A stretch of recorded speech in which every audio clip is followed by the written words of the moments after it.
Jidher li Johan Grek qed jilħaq il-miri. Hekk iddikjara s-Segretarju Parlamentari Andy Ellul jum wara li Neville Gafa ħareġ jattakka l-Mediterrana Film Festival u l-Kummissarju tal-Films Johan Grek. Bellul jażel li jiddefendi l-Kummissarju. Inti mort il-Mediterrana Film Festival? Iva mort, attendejt.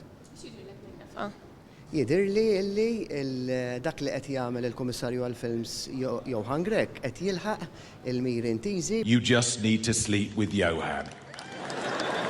Mallet News Andy Ellul fl-ebda ħin ma ċaħat li din il-ġimgħa ta' lussu u estravaganza ġiet tiswa xejn inqas minn 14 miljun euro biex ġew mistiedna mal-1200 persuna li kollha nataw imbejjed u alkoħol mill-aqwa u saħansitra kien hemm min teftef fil-bajda kif allega Neville Gafa. Iżda is-Segretarju Parlamentari ddikjara li skontu is-serata tal-Mediterrana Film-Festival tagħmel gburi li int Malti. Naħsibx li 14 miljun f'ġimgħa però ma daqsxejn wisq. 14 miljun f'ġimgħa għetli. Jiena ma nafx minn fejn ġibt din. Neville Gafa għalek, qed jikdeb. Għaliex fil-li tgħidu 5 miljon. Mhux aħna qed ngħidu Neville Gafa.